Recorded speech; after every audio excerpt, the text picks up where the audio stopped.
अब हसरत कार को चलते हुए एक सुनसान रोड पर आ गया था, जहाँ सिर्फ और सिर्फ घना जंगल था। तभी हसरत ने कार को वहीं रोक दिया और जुनून से बोला, इस कार से भागने की कोशिश भी मत करना, वरना तुम इस खूबसूरत जवानी से जान धो बैठोगी। हसरत कार से उतरकर बोनट पर बैठे हुए अपने दोनों हाथों को अपने सिर के पीछे रखकर कार के बोनट पर ही लीन हो गया। और वहीं जुनून हसरत की बात सुनकर घबराई हुई आवाज में बोली, इनका क्या मतलब है जवानी से जान धो बैठोगी, और ये मुझे जंगल में क्यों लेकर आए हैं? क्या यहाँ मुझे मारने के लिए तो नहीं लाए हैं? इतना बोलते ही जुनून का रोना सा चेहरा बन गया और अपने बंधे हाथों को मुंह से टाई को खोलने लगी। वहीं हसरत बोनट पर ही लेटा था। तभी वो सब गाड़ियां आ गई और उस गाड़ियों में से बहुत सारे बॉडीगार्ड्स निकलते हुए हसरत को घेर लिया। उन सभी के हाथों में गन थी। उसी पल हसरत कार के बोनट से बहुत स्टाइल से कूद गया, जिससे रोड पर पसरे पत्ते हसरत से दूर हो गए हो, जैसे पत्ते भी हसरत से डरते हो। उसी वक्त हसरत ने सभी को घूरते हुए सख्त आवाज में कहा, आ गए बिन बनाए दुश्मन, मैं तुम लोगों का ही वेट कर रहा था। तभी उन बॉडीगार्ड्स के बीच से एक आवाज आई, हमें तुम्हारे बारे में जीता सुना था, उतना ही तुम दमदार हो, पर अफसोस तुम्हारे मरने के बाद तुम्हारा दमदार अंदाज नहीं रहेगा। चांदनी रात होते हुए भी वो रोड जंगल की वजह से पूरा अंधेरे से गिर चुका था, जिसकी वजह से उन सभी बॉडीगार्ड का चेहरा नहीं दिख रहा था। पर घने जंगलों के बीच भी वो चांदनी सिर्फ हसरत पर पड़ रही थी। हसरत अपने गर्दन को राउंड घुमाते हुए कहा, लगता है तुम लोगों ने मेरे बारे में कम सुना है, इसीलिए तो मेरे सामने खड़े हो। अगर सुना होता तो इस वक्त मेरे सामने नहीं होते। उन बॉडीगार्ड के लीडर ने कहा, लगता है तुम्हें अपने पर काफी गुमान है, जो इतने आदमियों को देखकर नहीं डर रहे हो, जबकि हम तुम्हें मारने के लिए घेरे खड़े हैं। उसी पल हसरत ने क्रुएल्टी से हंसने लगा और एकदम से अपनी आंखें गहरी करते हुए सख्त आवाज में कहा, हसरत सिंघानिया ने तो कभी डरना सीखा ही नहीं। और रही तुम लोगों की बात, तो तुम लोग गलत टाइम पर आए हो। अगर कुछ वक्त पहले आए होते तो संयत कुछ बात बन भी सकती थी, पर अब तुम लोग मुझे मारने क्या, छू भी नहीं सकते। उसी पल उन लोगों के लीडर गुस्से में चिल्लाते हुए कहा, हम तुम्हें छू कर क्या, हम तुम्हें दफना कर दिखाएंगे, और मेरे कुछ बॉडीगार्ड्स ही तुम्हारे घमंड को तोड़ने के लिए काफी है। हसरत फिर से कार के बोनट पर बैठते हुए एक तिरछी स्माइल करते हुए कहा, इन चंद बॉडीगार्ड्स से मुझे मारने आए हो? अगर तुम्हें अपने बॉडीगार्ड्स पर इतनी ही ओवर कॉन्फिडेंस है तो ठीक है। तभी लीडर ने गुस्से में चिल्लाते हुए कहा, जाओ उसे मार दो। और अब मैं इसकी इरिटेटिंग बातें नहीं सुन सकता। अपने लीडर का ऑनर पाते ही कुछ बॉडीगार्ड्स हसरत की तरफ दौड़ पड़े और वही हसरत भी शांति से कार के बोनट पर बैठे उन कुछ लोगों को अपने तरफ आता देख रहा था। तभी उसके पास एक बॉडीगार्ड आकर उसे मारने के लिए आगे बढ़ा। उसके मारने से पहले ही हसरत ने हवा में छलांग लगाते हुए अपना एक पैर मोड़ दिया और उस बॉडीगार्ड के सीने में घुसा दिया, और वो बॉडीगार्ड सीधा सर के बल रोड पर गिर गया और हसरत का पैर उस बॉडीगार्ड के सीने पर था। उस बॉडीगार्ड की सीने की हड्डी टूट चुकी थी। वही हसरत का चेहरा चांदनी रात में किसी भयानक राक्षस जैसा लगा रहा था। उसी पल और भी बॉडीगार्ड्स आने लगे। उसी वक्त हसरत अपना सर ऊपर किए गहरी आंखों से सबको देखने लगा। उसी पल दूसरे ने हसरत को मारने जा ही रहा था कि हसरत ने अपने पैंट में हाथ डाले। उस दूसरे बॉडीगार्ड को अपना एक पैर हवा में उठाते हुए उस बॉडीगार्ड के चेहरे पर अपने पैर से ही एक जोरदार पैर चढ़ दिया और अपने पैर के नीचे ही उसका चेहरा दबा दिया, जिससे उस बॉडीगार्ड का चेहरा रोड में धंस गया और आ रहे सभी बॉडीगार्ड्स डर से कांपने लगे। पर वो अपने बॉस का ऑनर नहीं टाल सकते थे, इसलिए उन्हें मजबूरन आगे बढ़ना पड़ा। उसी पल एक बॉडीगार्ड आगे बढ़ा। हसरत ने अपने पैंट में हाथ डाले हुए उस बॉडीगार्ड की आंखों में देखा और उसके एक पैर पर जोर से मार दिया, जिससे वो घुटनों के बल आ गया। और हसरत ने तुरंत ही अपने पैर से उसके जबड़े पर मार दिया, जिससे उस बॉडीगार्ड के दांत टूटकर बाहर आ गए और उसका मुंह खून से लथपथ औंधे मुंह रोड पर गिर गया। हसरत ने सबको इसी तरफ आए कुछ बॉडीगार्ड्स को रोड से रूबरू करा दिया और वही उन सभी बॉडीगार्ड्स के साथ लीडर भी डर से कांप रहा था। भले ही वो सब अंधेरे में थे, पर उनका डरना साफ पता चल रहा था। तभी लॉर्डर डर को छिपाते हुए गुस्से में कहा, उसे गन से शूट कर दो। लीडर की ऑनर डर सुनते ही सभी बॉडीगार्ड्स ने गन लॉड करके हसरत पर पॉइंट कर दिया। वहीं हसरत क्रुएल्टी से हंसते हुए कहा, तुम्हारे चंद कुछ बॉडीगार्ड्स ने मेरा कुछ कर नहीं पाए तो ये तुम्हारी गन्स मेरा क्या कर लेंगी, और मैं पहले ही कह चुका हूँ कि काफी लेट हो चुके हो। उसी पल हेलीकॉप्टर की आवाज सुनाई दी, जिससे सभी बॉडीगार्ड्स और उनका लीडर ऊपर देखने लगे। जहां 2 हेलीकॉप्टर उड़ रहे थे, हेलीकॉप्टर की वजह से हवाएं तेज हो गई थी, जिससे वो सभी बॉडीगार्ड्स अपनी जगह से ही इधर उधर होने लगे थे और जंगल के पेड़ बहुत तेजी से हिल रहे थे।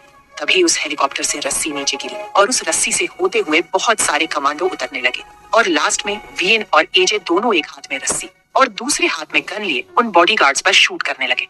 और वही वो सब बॉडीगार्ड्स अलर्ट हो गए और उन लोगों ने भी फायरिंग शुरू कर दिया। उस जंगल में बस गोलियों की ही आवाज गूंज रही थी। दोनों तरफ से धुआंधार फायरिंग हो रही थी, जैसे कोई विश्व युद्ध हो रही हो। वही जुनून कार में डर से कांप रही थी। उसे बाहर देखने में भी डर लग रहा था। उसी पल जुनून डरते हुए बोली, जितना शादियों में पटाखे नहीं फूटते, उसे कई गुना यहाँ गोलियों की बारिश हो रही है। और अगर मुझे गलती से भी कार में ही गोली लग तो मैं क्या करूंगी? मुझे इतना जल्दी नहीं मरना, मुझे ही कुछ जल्दी से सोचना होगा। जुनून इतना बोलते ही उस टाई को और जल्दी से खोलने लगी। वो टाई लगभग खुल ही चुकी थी। वही हसरत और वीएन एजे तीनों के साथ उनके कमांडो के साथ जबरदस्त तरीके से फायरिंग कर रहे थे। तभी एक बॉडीगार्ड हसरत के पीछे से गोली चले ही जा रहा था कि उसी पल किसी ने उस बॉडीगार्ड के पीछे से उसके प्राइवेट पार्ट पर मार दिया, जिससे वो अपने प्राइवेट पार्ट को पकड़कर चिल्लाते हुए नीचे गिरने लगा। उसी वक्त हसरत पीछे देखा, जहां वो बॉडीगार्ड अपने हाथ में गन लिए रोड पर पड़ा था। तभी हसरत की नजर जुनून पर गई। वही जुनून हैरानी से उस आदमी को देख रही थी जिसे जुनून ने मारा था। उसी पल हसरत ने तिरछा मुस्कुराते हुए फिर से फायरिंग शुरू कर दिया। वही जुनून घबरा कर बोली, जुनून तुझे इसे मारना नहीं चाहिए था। अगर ये आदमी सर को गोली मार दिया होता तो मैं सर से बच जाती। इतना बोलते ही जुनून आसपास देखने लगी, जहां हर तरफ फायरिंग ही फायरिंग हो रही थी। तभी जुनून जंगल की तरफ देखी और वो मुस्कुराने लगी। और वही हसरत जैसे ही जुनून को देखने के लिए पीछे मुड़ा, वैसे ही जुनून गायब हो गई थी। उसी वक्त उसकी नजर जंगल में पड़ी, जहां जुनून बहुत तेजी से भाग रही थी। और हसरत की नजर कुछ बॉडीगार्ड पर गई जो जुनून का पीछा करने लगे थे। उन बॉडीगार्ड्स को लग रहा था कि जुनून भी हसरत से मिली हुई है। तभी हसरत ने वीएन से कहा, तुम संभालो, मैं अभी आता हूँ। वीएन के चेहरे पर मास्क थी, इसलिए उसका बिना कोई रिएक्शन की आंखें दिख रही थी। उसी पल हसरत जुनून के पीछे दौड़ते हुए जुनून से कहा, वापस आओ। पर जुनून को कुछ सुनाई ही नहीं दिया। हसरत जुनून के पीछे पड़े। बॉडीगार्ड्स को गन से शूट करते हुए जुनून जाने लगा। और वही उन सब बॉडीगार्ड्स का लीडर डर से अपने कार में दुबक कर बैठा था। लीडर हसरत को अकेला देखकर उसे के दिमाग में कुछ चलने लगा और कार से उतरते ही अपने हाथ में केरोसिन लिए जंगल के पास बढ़ गया और जंगली पेड़ों पर किसों से फेंकते हुए अपने जेब से एक लाइटर निकाल लिया और उसे जलाते हुए पेड़ पर फेंक दिया और सतीर अंदाज में बोला, तुम गोलियों से बच सकते हो हसरत सिंघानिया, पर इस भयानक जंगल की आग से नहीं। और वही किसी को पता भी नहीं था कि आखिर लीडर क्या कर रहा था। तभी जंगल में बहुत तेजी से आग फैलने लगी और फायरिंग कर रहे सभी लोग हैरानी से जंगल में लगे, आग को देखने लगे। वही हसरत जुनून के पीछे भागते हुए कुछ दूर आ गया था और वही जुनून अभी भी भाग रही थी। तभी जुनून मुस्कुराते हुए बोली, अच्छा मौका मिला है सर से पीछा छुड़ाने का, और अब मैं इस जंगल से बस बाहर निकल जाऊं। वही हसरत गुस्से में चिल्लाते हुए बोला, जुनून रुक जाओ, वरना इसकी बहुत बड़ी सजा भुगतनी पड़ेगा। उसी पल हसरत के कुछ जलने की गंध आने लगी। हसरत तुरंत पीछे मुड़कर देखने लगा और वो जंगल की आग हसरत की तरफ बहुत तेजी बढ़ रहा था। तभी हसरत के होठों पर एक एविल स्माइल आ गई और कहा, मुझे मारना इतना आसान भी नहीं, तो ये आग क्या चीज है, बस तुम लोग देखते जाओ कि मैं तुम लोगों के साथ क्या करता हूँ। उसी पल हसरत जुनून को देखते हुए कहा, और तुम्हें भी अपनी गलती की सजा पाए बिना मुझसे कैसे भाग सकते हो जुनून। हसरत इतना बोलते ही अगले ही पल हसरत जुनून के पास पहुंच गया। हसरत जुनून के आगे जाते ही एकदम से रुक गया और सख्त आवाज में बोला, इतनी जल्दी क्या है मुझसे भागने की। और वही जुनून हसरत को ऐसे सामने देखकर डर गई और हकलाते हुए बोली, आप यहाँ कैसे। जुनून अपने कदमों को पीछे लेते हुए पीछे मुड़कर भागने लगी। जुनून को अभी भी नहीं पता था कि जंगल में आग लग चुकी है। उसी वक्त जुनून की नजर जंगल में लगी आग पर पड़ी, जो उनके ही तरफ बहुत तेजी से बढ़ रही थी। जुनून आग को देखते ही एकदम अपनी जगह पर जम गई और उसकी आंखें घबराहट से भर गई। उसकी सांसें फूलने लगी, उसे चक्कर सा आने लगा। उसी पल हसरत उसके पीछे आ गया और उसके कानों में बोला, क्या हुआ, तुम्हें डर लग रहा है। जुनून अपने आफते हुए आवाज में बोली, नहीं रुको। जुनून इतना बोलते ही अचानक बेहोश हो गई और हसरत के बाहों में गिर गई। हसरत उसे संभालते हुए रुक गया और जुनून के गालों पर थपथपाते हुए बोला, क्या हुए तुम्हें, तुम इतनी जल्दी बेहोश कैसे हो गई। तभी वो आग उन दोनों के चारों तरफ फैल गई और पेड़ भी जल के गिरने लगे थे। उसी वक्त एक पेड़ उन दोनों के ऊपर गिरने लगी। प्लीज प्लीज दोस्तों, चैनल को लाइक और सब्सक्राइब कर लीजिए और हमें अपना प्यारा प्यारा कमेंट जरूर बताइए। सुबह एक गांव के कुछ दूर पर एक खेत में सभी गांव वाले किसी को हैरानी से घेरे खड़े थे। वो गांव वाले नीचे खेत में ही देख रहे थे, जहां एक लड़की और एक लड़का खेत में एक दूसरे से लिपटे मिट्टी से सने थे। वो दोनों काफी देर से बेहोश पड़े थे। वो दोनों कोई और नहीं, हसरत और जुनून थे।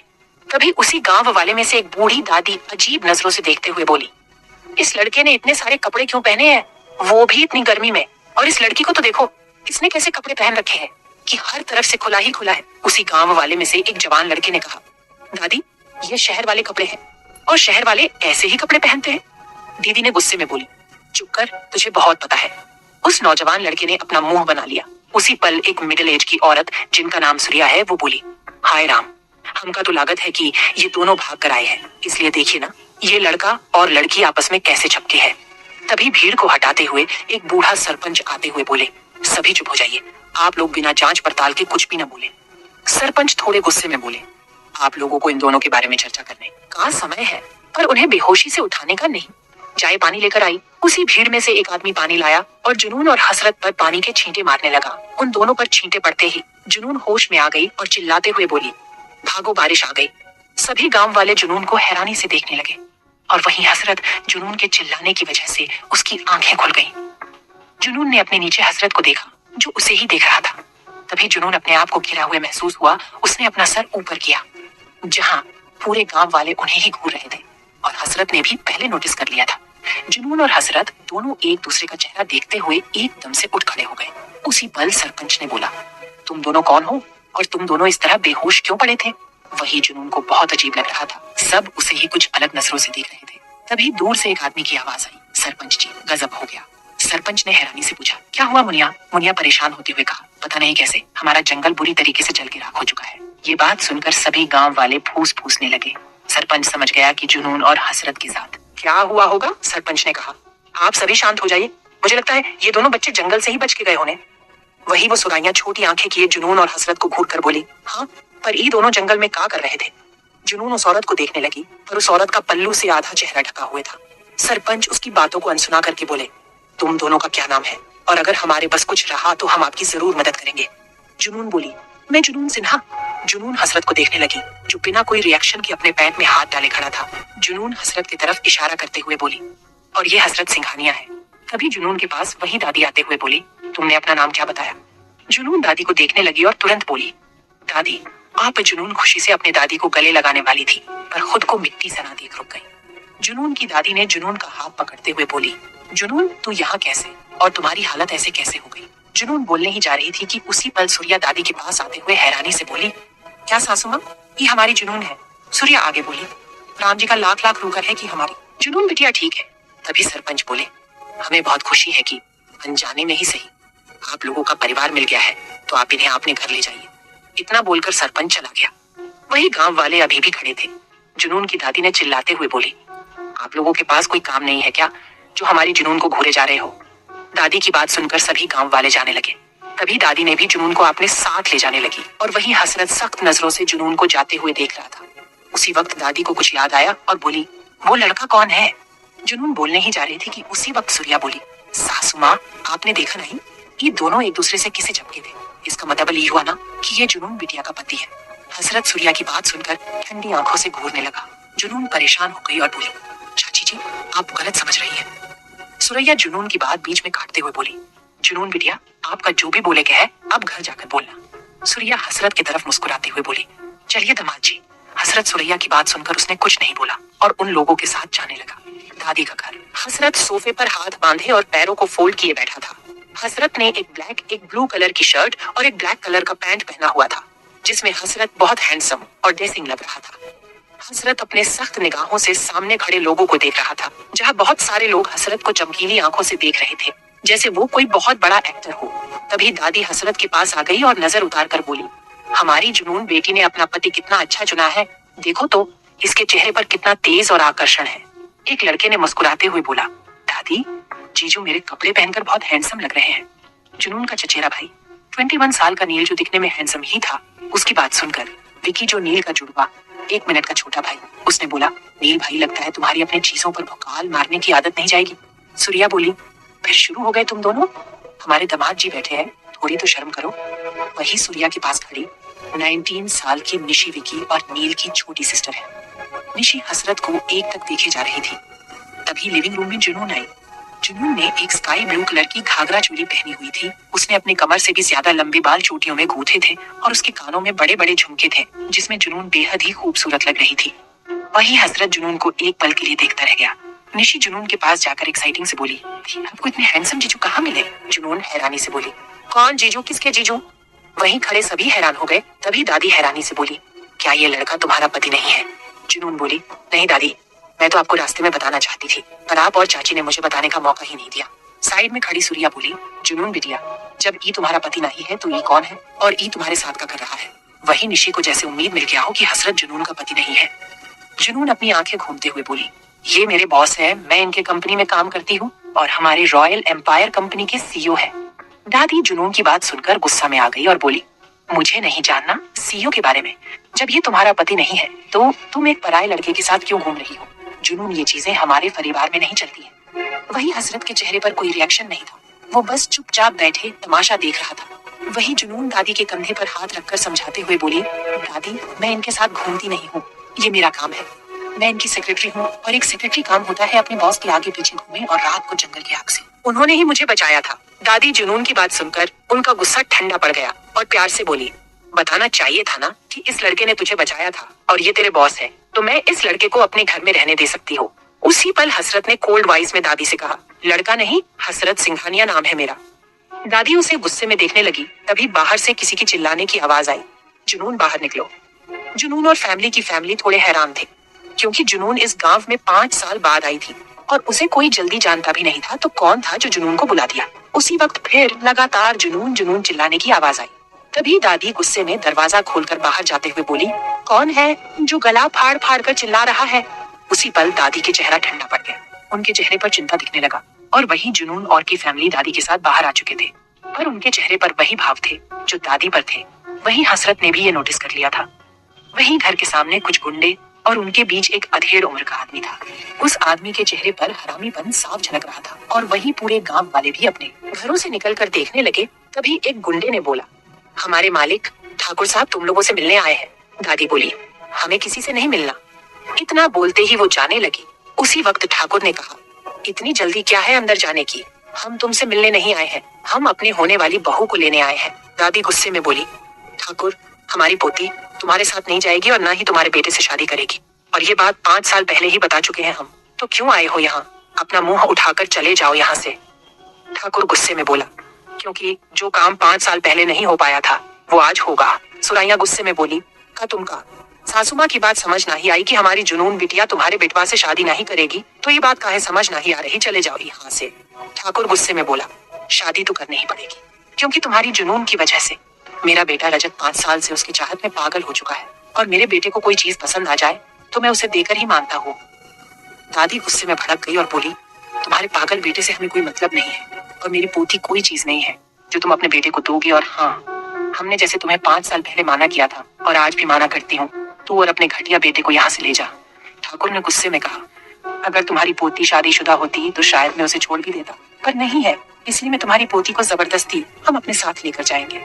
दादी ठाकुर की बात सुनकर बोली, ठाकुर तुम्हें जानकर अफसोस होगा कि हमारी पोती पहले ही शादीशुदा है, और जो जुनून के बगल में खड़ा है उसके चेहरे का तेज देख रहे हो, वो मेरे पोती का पति है। दादी ने ये जानबूझकर बोला था कि शायद वो सब जुनून का पीछा छोड़ दे। जुनून और हसरत पास में ही खड़े थे और उनके आगे दादी खड़ी थी। ठाकुर ने जुनून को देखते हुए गुस्से में बोला, ये दोनों शादीशुदा है। इस लड़की को देखकर तो ऐसा नहीं लग रहा है, क्योंकि इसके मांग में न सिंदूर है और न गले में मंगलसूत्र। अगर ये सच में शादीशुदा होते तो शायद मैं इसे छोड़ भी देता, पर इसके पास तो एक सुहाग की निशानी तक नहीं है। वही सूर्या को उस लड़के की शहर वाली बात याद आई और बोली, हमारी जुनून बिटिया शहर में रही है और शहर वाले ऐसे ही रहते हैं। ठाकुर हंसते हुए बोला, तुम इस लड़की को बचाने के लिए मुझे बेवकूफ बनाने की कोशिश कर रही हो। तभी दादी घर के जाते हुए अपने हाथों में कुछ लाते हुए बोली, ठाकुर तुम्हें हमारे बातों पर विश्वास नहीं हो रहा है तो अभी हो जाएगा। दादी इतना बोलकर हसरत की तरफ सिंदूर बढ़ती। वहीं जुनून पहले से ही परेशान थी और अपने दादी को ऐसा करता देख हैरान थी, पर हसरत के चेहरे पर कोई एक्सप्रेशन ही नहीं था। तभी दादी धीमी आवाज में बोली, हसरत बेटा, मुझे पता है कि तुम इसके बॉस हो, पर जुनून को बचाने के लिए एक यही रास्ता है, वरना ये सब मेरी पोती को अपने साथ ले जाएंगे और जबरदस्ती अपने बेटे का शादी मेरी पोती से कराएंगे। मैं जानती हूँ कि ये सही नहीं है, पर इसे खेल मन कर ही शादी कर लो और मेरी पोती को बचा लो। हसरत दादी की बात सुन तो रहा था, पर कोई रिएक्ट नहीं कर रहा था। तभी दादी ने हसरत का हाथ पकड़कर उसके हाथ से सिंदूर उठाते हुए सीधा जुनून के मांगों में भर दिया, और दादी ने उसका हाथ छोड़ दिया, पर हसरत का हाथ जुनून के मांगों में ही थी। और वही जुनून भी पूरी शॉक में खड़ी थी और उन दोनों की आंखें एक दूसरे को ही देख रही थी। उसी वक्त दादी ने एक मंगलसूत्र हसरत के हाथ में थमा दिया और उसका हाथ पकड़कर जुनून के गले में पहना दिया। जुनून और हसरत के समझने से पहले ही उनकी अनएक्सपेक्टेडली शादी ही गई। दादी ठाकुर से मुस्कुराते हुए बोली, अब विश्वास हुआ कि ये दोनों शादीशुदा है। वही ठाकुर के शरीर में आग लग गई। वही ठाकुर के पीछे एक पागल लड़का खड़ा था, वो रजत था। वो पागलों की तरह अपने बाजुओं के बटन को अपने मुंह में चुपलाते हुए जुनून को गंदी निगाहों से घूरे जा रहा था। उसी वक्त रजत ने बोला, पापा मुझे जुनून चाहिए। वही हसरत बिना कोई भाव से अपने हाथों को जेब में डाले खड़ा था। पर रजत की बात सुनकर हसरत का चेहरे गुस्से में आ गया। ठाकुर ने गुस्से में दांत पीसते हुए दादी से बोला, मैंने अपने बेटों की हर ख्वाही पूरी की है, तो मैं आज भी वही करूंगा। मुझे फर्क नहीं पड़ा कि जुनून शादीशुदा है या नहीं। ठाकुर ने गुस्से में रजत से कहा, जा अपनी होने वाली दुल्हन को लेकर आ, और मैं भी देखता हूँ कि किसके में इतनी हिम्मत है जो तुम्हें रोक सके। रोक। वही रजत अपने हाथों में थूक कर, अपने हाथों को रगड़ते हुए अपने बालों को सेट करके पागलों की तरह हंसते हुए आगे बढ़ने लगा। वही जुनून और उसकी पूरी फैमिली घबरा गई। तभी रजत जुनून का हाथ पकड़ने ही जाता है, पर उसका हाथ जुनून तक नहीं पहुंच रहे थे, क्योंकि हसरत ने रजत के पेट पर अपना एक पैर रख दिया था, जिससे रजत उसे आगे बढ़ नहीं पा रहा था। उसी पल हसरत की सख्त आवाज आई, दूर रहो इससे, इसे छूना भी मत। तभी हसरत ने गुस्से में उसी पैर से रजत को एक जोरदार लात मार दिया, जिससे रजत जमीन पर गिर गया। तभी रजत का चेहरा पागलपन से गुस्से में बदल गया। अगले ही पल उसने अपना चेहरा रोना सा बनाकर ठाकुर से बोला, पापा इसने मुझे मारा। वही ठाकुर गुस्से में बोखला गया और बोला, इस लड़के की इतनी हिम्मत मेरे बेटे को मारे। हसरत सख्त निगाहों से देखते हुए बोला, तेरे पागल बेटे की इतनी हिम्मत जो हसरत सिंघानिया के सामने जुनून को छुई। वही दादी, चाची, निशी, नील और विकी हैरानी से हसरत को देख रहे थे, क्योंकि किसी की हिम्मत नहीं होती थी ठाकुर के खिलाफ जाने की, और हसरत ने उसे बेटे को मारा था। ठाकुर गुस्से में चिल्लाते हुए अपने आदमियों से बोला, जाओ उस लड़के को हड्डी पसली तोड़ दो, इसे भी तो पता चलना चाहिए कि ठाकुर की बेइज्जती करने का असर क्या होता है। वही ठाकुर के आदमी चुपचाप ठाकुर के पीछे ही खड़े थे। ठाकुर गुस्से में पीछे मुड़कर देखा और बोला, तुम लोग ये क्या कर रहे हो? मैंने तुम लोगों से कुछ कहा? जाओ उसे मारो। वही ठाकुर के आदमियों ने हसरत की तरफ देखकर डर से बोले, नहीं ठाकुर साहब, हम उसे नहीं मार सकते हैं। वो हमारे मारने से पहले ही हमें मारकर खत्म कर देगा, क्योंकि इस लड़की ने ही इस लड़की को बचाने के लिए हमारे आदमियों को बहुत बेरहमी से पिटा था। हम तो बच गए, पर कुछ लोग हॉस्पिटल में पड़े हैं। तभी ठाकुर ने चिल्लाते हुए हसरत से बोला, इसका मतलब वो तू ही था, मुंबई में जुनून को बचाने वाला। पर देख लाते हैं कि तू कितने दिनों तक हमसे बचाता रहेगा। ठाकुर ने आगे बोला, मैं तो अभी जा रही हूँ, पर मैं तुम्हें जल्दी ही देख लूंगा। इतना बोलकर वो वहां से चला गया। रात का वक्त डाइनिंग टेबल पर सभी लोग बैठे थे। जुनून और हसरत साथ में बैठे थे, और उनके सामने वाले टेबल पर नील, विकी और निशी बैठे थे, और सूर्या खाना परोस रही थी। वही मैन चेयर पर बैठी दादी के दिमाग में कुछ चल रहा था। तभी दादी आंखों में चिंता लिए बोली, जुनून बेटा, मुझे बहुत खुशी है कि तुम जिंदा हो, वरना 5 साल पहले जब ठाकुर से भागकर तुम और तुम्हारे मम्मी पापा मुंबई की बस पकड़ी थी, और वो बस मुंबई पहुंचते ही उस बस में आग लग गई थी, और वो पूरी बस जल के राख हो चुकी थी। हमने इस न्यूज को देखते ही जैसे किसी ने हमारा कलेजा ही छीन लिया हो, और हमने उस न्यूज के देखने के बाद हमारे पास वो उम्मीद ही नहीं थी कि तुम अभी तक जिंदा होगी, और हमें इसी बात की बहुत खुशी है। सुरैया बोली, हाँ जुनून बिटिया, हम लोगों जैसे सदमे में आई गए हो, पर न्यूज में बताई रहे थे कि वो बस के आग में कौनों ना ही बचे थे। जुनून के चेहरे पर उदासी आ गई और बोली, हाँ उस बस में कोई नहीं बचा था सिवाय मेरे, क्योंकि मम्मी पापा ने मुझे किसी तरह बस से बाहर निकाला था, पर वो खुद नहीं बच पाए थे। ये सुनते ही वहां का माहौल दुखी और शांत से भर गया था। तभी दादी उन सबको दुखी में देखकर थोड़ा मुस्कुराते हुए बोली, तुम सबको पता है ना कि कल महाशिवरात्रि है, और हमारे गांव में इसका इतना बड़ा उत्सव मनाया जाता है। जुनून, तुम्हें तो याद ही होगा इस परंपरा के बारे में कि एक लड़का और एक लड़की को शिव और पार्वती बनाकर शादी की जाती है, और उनका रिश्ता शिव और पार्वती की तरफ अटूट रिश्ता बन जाता है। जुनून खुश होकर बोली, हाँ मुझे याद है, और मैं इस दिन को कब से देखना चाहती थी, पर देख नहीं पाई थी, पर मैं कल जरूर देखूंगी। निशी जो खाना खा रही थी वो खुशी से तुरंत बोली, हाँ कल बहुत मजा आने वाला है, और हम सभी नए कपड़े पहने वाले हैं। उसने इतना ही बोला था कि उसके गले में खाना अटक गया, और वो जोर जोर से खांसने लगी। वही डाइनिंग टेबल पर बैठे सभी लोग निशी के पीठ पर सहलाने लगे, और अपनी पानी की ग्लास को निशी की तरफ बढ़ा दिया। वही हसरत उन लोगों को देख रहा था कि कैसे सभी लोग निशी की केयर कर रहे हैं। उसी पल हसरत के सामने आपने आप एक इमेज आने लगी, जिसमें हसरत की पूरी फैमिली डाइनिंग टेबल पर बैठे बातें कर रहे थे। उसमें एक लड़की भी बैठी थी। वो लड़की लगातार बोले जा रही थी। तभी उसके गले में खाना अटक गया और खांसने लगी। तभी हसरत और उसकी फैमिली उसकी केयर करने लगे, और हसरत की मॉम ने बोला, निहारिका, मैंने पहले भी कहा था कि खाना खाते वक्त बात नहीं करते। निहारिका बोली, हाँ मैं समझ गई। वही दादी हसरत को काफी देर से नोटिस कर रही थी। उसी पल दादी बोली, हसरत बेटा, तुम्हारा खाना हो गया हो तो हम कुछ बात कर सकते हैं। दादी की बात सुनकर हसरत होश में आ गया। आंगन में हसरत और दादी दोनों ही खूबसूरत चांद को निहार रहे थे। दादी ने हसरत की तरफ देखते हुए बोली, मुझे नहीं पता कि तुमने मेरी पोती को उस ठाकुर से क्यों बचाया, जबकि तुम बिना कोई बहस किए उन्हें जुनून को ले जाने देते, पर तुमने मेरी पोती को बचाए। मुझे पता है कि तुम मेरी पोती से प्यार नहीं करते और न ही नफरत, पर तुम्हारे आंखों में एक अलग सा ही एहसास है मेरी पोती के लिए। हसरत दादी की बात सुनकर उनके तरफ देखने लगा।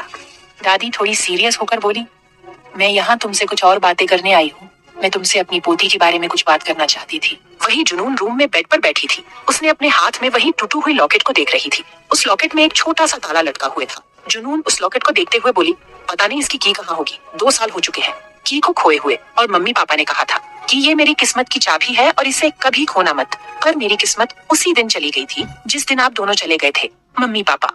वही हसरत और दादी आंगन में ही खड़े थे। उसी पल दादी हसरत के गालों पर हाथ रखकर स्माइल करते हुए बोली, बस मेरी पोती को हर मुसीबत से बचाना। दादी इतना बोलकर चली गई। वही हसरत अपने जेब में से एक छोटी सी की निकालते हुए बोला, आपको कहने की जरूरत नहीं थी, सुबह महाशिवरात्रि। दादी हॉल में चिल्लाते हुए बोली, निशी सूर्या, जुनून तुम लोगों को और कितनी देर लगेगी? अभी तक तैयार नहीं हुई क्या? वही हसरत सोफे पर बैठा था। हसरत ने हल्की पिंक कलर का शेरवानी पहना हुआ था जिसमें वो हैंडसम और बहुत एट्रैक्टिव लग रहा था। वही नील और विकी दोनों ने एक जैसे गोल्डन कलर की शेरवानी पहने हुए थे जिसमें वो 2 ही गुड लुकिंग लग रहे थे। वो दोनों आपस में बातें कर रहे थे। नील चिढ़ते हुए कहा, ये लड़कियां इतना वक्त क्यों लगाती है, मुझे समझ नहीं आता है। उसी वक्त सूर्या हॉल में आते हुए बोली, सासू माँ, हम कैसे लग रहे हैं? सूर्या ने एक सिल्क सैफरन कलर की साड़ी पहनी हुई थी जिसमें वो खूबसूरत लग रही थी। वही निशी भी हॉल में आते हुए बोली, मुझे बताओ मैं कैसी लग रही हूँ? निशी ने एक येलो कलर की घाघरा चोली पहनी थी जिसमें वो भी बहुत खूबसूरत लग रही थी। दादी परेशान होकर बोली, हाँ हाँ, सुंदर लग रही हो तुम दोनों। तभी जुनून हॉल में मुस्कुराते हुए आई और बोली, और मैं कैसी लग रही हूँ? जुनून की आवाज सुनकर हॉल में मौजूद सभी लोग जुनून को आंखें बड़ी किए देख रहे थे और सभी एक साथ बोले, बेहद ही खूबसूरत। जुनून उनकी बात सुनकर स्माइल करने लगी। जुनून ने भी एक हल्की पिंक कलर की घाघरा चोली पहनी हुई थी और उसके हल्के कर्ली बाल खुले हुए थे जिसमें वो सच में बेहद ही खूबसूरत लग रही थी। और वहीं जुनून की नजर हसरत पर पड़ी, जहां हसरत भी जुनून को ही एक तक देखे जा रहा था। तभी हसरत की नजर उसके पतले गोरे कमर पर पड़ी। उसके कमर पर एक काला तिल था जो देखने में बहुत अट्रैक्टिव लग रहा था। हसरत कुछ वक्त तक देखता रहा और अगले ही पल वो अपने होश में आ गया और अपने रिस्ट वॉच में देखने लगा।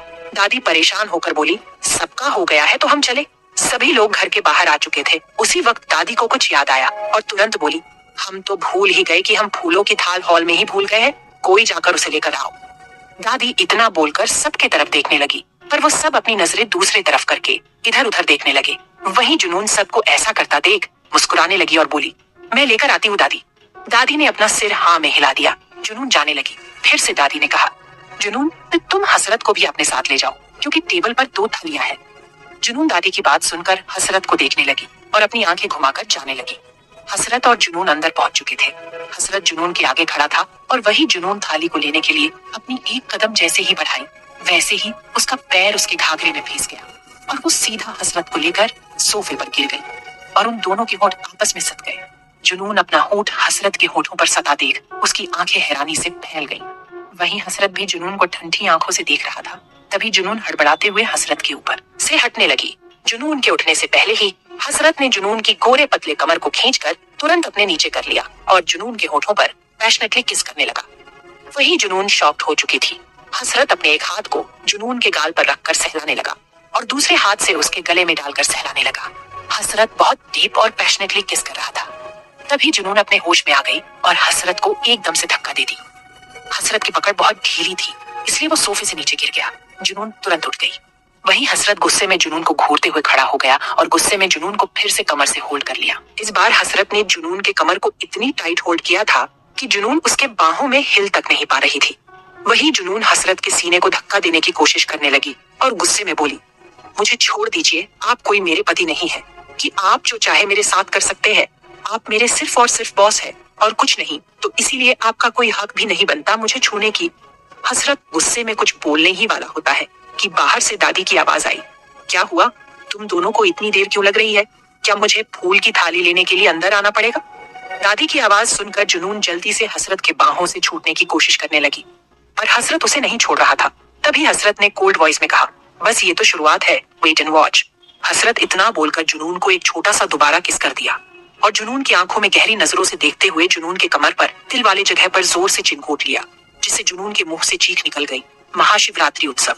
एक महागुरु मंडप में हवन कुंड के पास बैठे थे और सभी गांव वाले वहीं खड़े थे और ये मंडप पूरे खुले फील्ड के बीचों बीच में था। वहाँ उस गांव के साथ साथ दूसरे गांव भी थे। वो फील्ड पूरा फूलों से सजाया गया था और वही जुनून की फैमिली और हसरत फील्ड के एंट्रेंस के पास पहुंच चुके थे। वही जुनून और हसरत दोनों ही एंट्रेंस को बेचैनी भरी नजरों से देख रहे थे।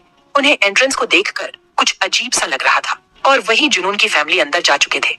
जुनून और हसरत अभी भी किसी कसमकस में खड़े थे।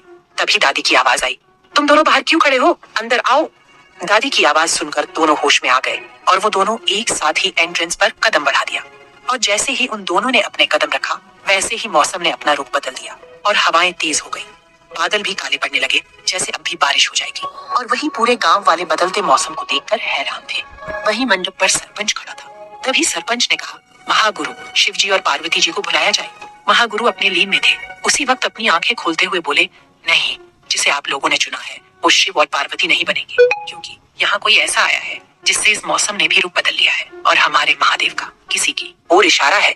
और आज जो शादी होगी वो आज तक की सबसे अनोखी शादी होगी, जिसे खुद महादेव ने चुना है। वही सरपंच सुनकर हैरान हो गया और पूरे गांव वाले भी। तभी सभी गांव वाले आपस में बात करने लगे कि ये महागुरु क्या बोल रहे हैं, क्या आज से इस गांव की परंपरा टूट जाएगी। सरपंच ने सबको शांत करते हुए बोले, आप सभी शांत हो जाइए। महागुरु ने ये नहीं कहा है कि हमारी गांव की परंपरा टूटेगी, उन्होंने कहा है कि हमारे महादेव ने खुद अपने अवतार को चुना है और ये हमारे लिए खुशी की बात है कि महादेव ने अपना अवतार खुद चुना है। वही पूरे गांव वाले सरपंच की बात सुनकर खुश थे और वही जुनून की फैमिली और हसरत मंडप के पास ही खड़े थे। सरपंच ने महागुरु से कहा, तो हमारे महादेव किसे चुना चाहते हैं। तभी महागुरु ने अपनी गहरी आंखों से सबको देखने लगे। उसी वक्त उनकी नजर जुनून और हसरत पर गई। वो दोनों एक दूसरे के कुछ दूरी पर खड़े थे। उसी वक्त महागुरु ने जुनून और हसरत की तरफ इशारा करते हुए बोले, ये बनेंगे शिव और पार्वती। एपिसोड में लगातार बने रहने के लिए चैनल को लाइक और सब्सक्राइब कर लीजिए।